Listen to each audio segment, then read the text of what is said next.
Hey guys, subscribe for daily content. And if you're shopping for gear, make sure you check out the description for the newest items at some of the very best online retailers. There's also links for some of the items that I personally recommend.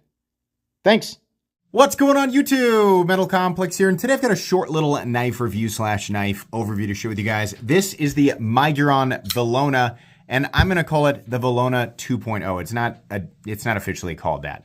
It's just a slight variation, but they've made some interesting changes, and it's also still a ridiculously good deal. I'm not sure exactly how they're getting this done. This is one of the best deals on the market, especially if you are, materials equal value, which in some cases that's absolutely true.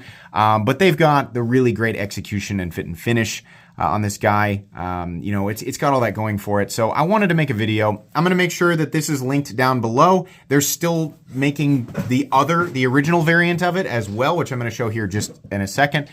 So if you want to check it out, you can definitely do that. It does help my channel when you use those links, but that's entirely up to you. Thanks so much to Miguron for sending this in. Thanks to my patrons for supporting me, and please make sure to follow me on Instagram at metal_complex. We're going to do specs super quick. There's no difference in terms of the overall length, but for anybody who's never seen this knife before, this is it's 9 inches. Depending on where you're looking, what retailer, they might list it as slightly shorter, but I'm looking at 9 inches. Blade length is absolutely 4 inches, and your cutting edge on this guy is 3.6. We'll talk about why that is compared to the other one here in a second. You can probably guess. Let's go ahead and do just a couple of size comparisons up against the Ontario Rat Model 1 and the Ontario Rat Model 2. There we go. Pretty big knife. Let's put it up against the Civivi Elementum and the CJRB Pyrite. There we go. How about up against something like the Demco AD 20.5? And then how about one more? How about, what's a good one? How about the Benchmade Grip Cylinder, in this case, the Ritter Hogue? There we go. One more size comparison. How about up against the original Velona? They sell these in a few different configurations. The one you're seeing here is periodically comes in and out of stocks, like Coyote and Satin, right? Or FDE and Satin. And then they have like an all black one, perhaps one other. The coated ones are PVD coated. The main difference here, because truthfully, there's really no other difference other than the color and the fact that this new guy has a coating, a gray PVD coating. There's really only one difference, and you can probably see it right here. It's the choil. This is actually a finger choil, a fairly roomy finger choil. The old one is just a sharpening choil. When I unboxed this, I missed this completely, and a ton of people were like, dude, the new one has our sharpening choil, which might not seem like that big of a deal, but I think it is. I prefer a forward choil. And if you don't, that's fine, because again, they still do this one. They make it without it. So you can just pick the one that you want and not complain that the other one exists. But especially on a blade that's this long, I don't need the extra 1/4 inch of cutting edge, or 1/3 of an inch, or let's say it's a 1/2 an inch. I really don't even need it. I'm happy, to have 3.6 inches of cutting edge and have the option to actually choke up, which I think is really, really nice. The fact that they made it fairly roomy is pretty cool. That is really one of the only other differences here. I mean, we'll do thickness up against the Spyderco Para 3. You can see here it's still a little bit on the thicker side because we've got the full liners and we've got the fairly thick G10 scales, but it is a larger knife, right? So it's not that big of a deal. Overall length, it is a little longer than the PM2, definitely longer than the Para 3. It's nearly as tall in some areas, but not quite. It carries like a larger knife, but not so big that it's like, oh my gosh, I can't possibly deal with this. We're still looking at, I think, right about the same weight, 5.22 ounces. The original coming in at, for some reason, slightly heavier. Is there another detail here that I'm not aware of? Both of them seem to have milling. So what's making this guy 533? I mean, it's negligible, but that's weird. Is the blade stock thinner? I think maybe we should check the blade stock. It's possible. I looked at it and thought, no, I don't think so. But then again, maybe I'm wrong. Maybe I just couldn't tell. Maybe they made the blade stock slightly thinner. That would have to be, it would have to be ever so slightly to make the weight different, like that much different. This is coming in at 142 thousandths. This guy's coming in at what? They actually did They actually did make it slightly thin. Is that right or is that a misread? It's so minimal. 142. Yeah, they actually did make it a little bit thinner. Okay. Well, that actually is kind of a big change, because if it's the same, taper down to the edge, then we actually end up with a thinner edge on this guy.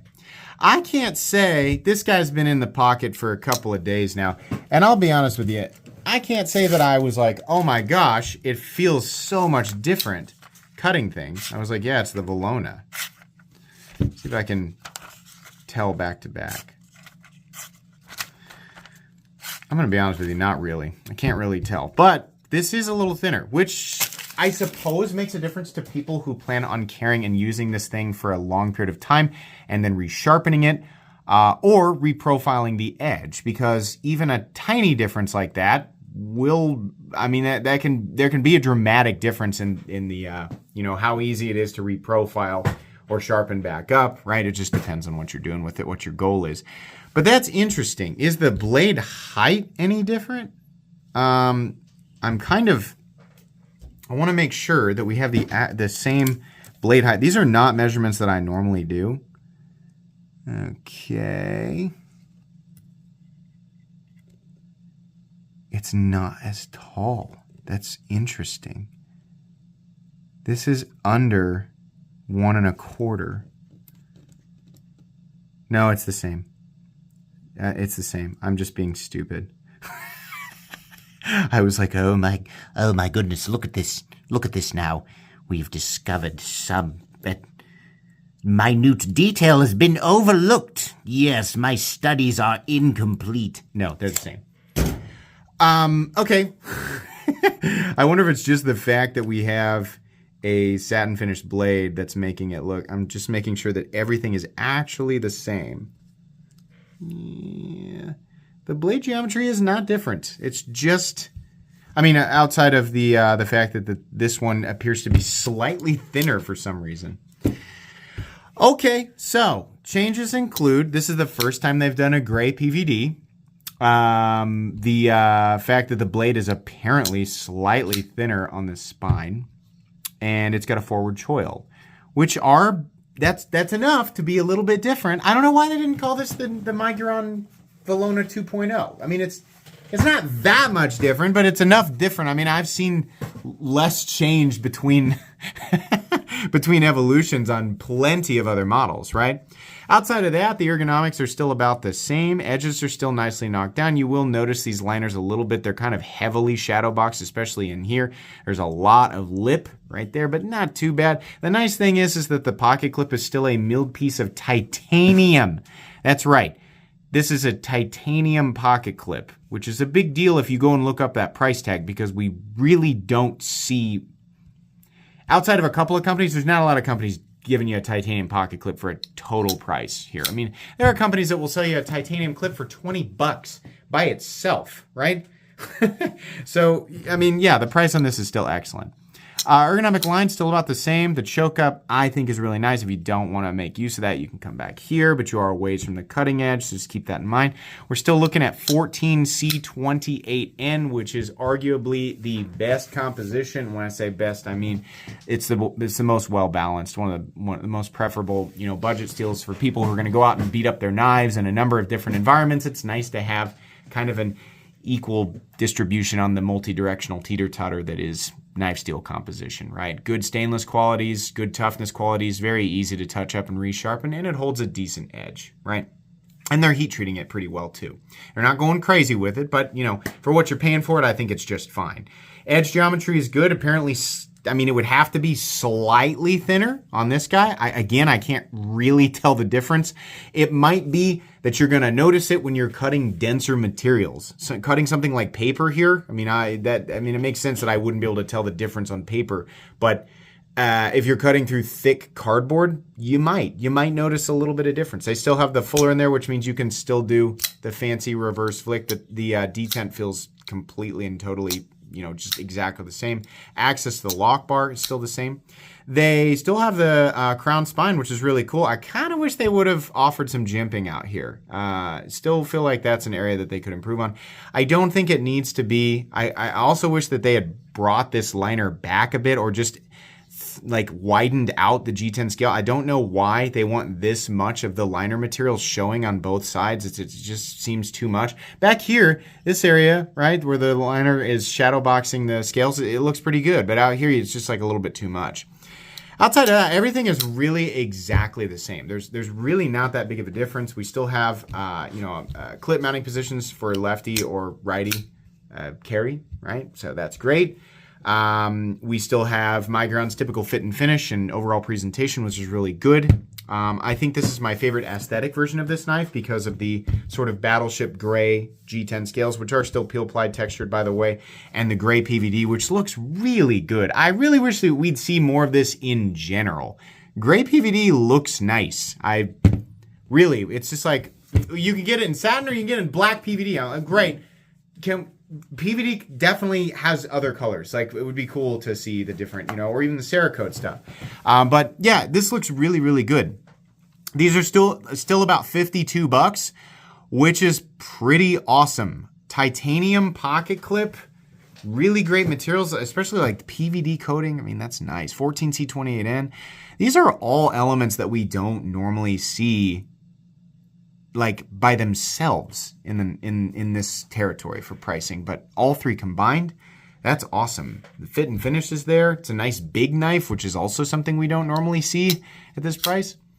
This is cool. In my opinion, this version is a little tiny bit better, but if you don't care about the blade stock thickness and you like hate choils, you just want it to, you want to have as much edge as possible, then the standard one is still absolutely worth it. But these are all nice little improvements. It's weird, little teeny tiny things, but this, if they keep altering it this could evolve into something truly spectacular, if they really want to keep pushing this one model. But as it is, this is the coolest version that they've come out with so far. I just felt like it warranted, me creating a specific video just for this. So anyways, I'll have it linked down below if you guys want to check it out, but this is still a great model. I think these changes are going to be well accepted by a lot of people, not everybody, but a lot of people. So pretty cool stuff. I have enjoyed a lot of what Miguron has been putting out lately, and I think they're definitely one of the companies doing some of the best work for the lowest price. So that's good. I hope they continue that trend. This will be linked down below. Thanks again to Miguron for sending it in. Please make sure to follow me on Instagram at metal_complex. If you enjoyed this video, leave a like. If you'd like to check out my other content, I do, of course, have lots of videos of knives that are either expensive or inexpensive that I do or don't like, so check those out. And if you enjoy all my content, go ahead and click on that Metal Complex logo right there and subscribe because there's definitely more coming. Thanks again for watching, everybody, and have a great day.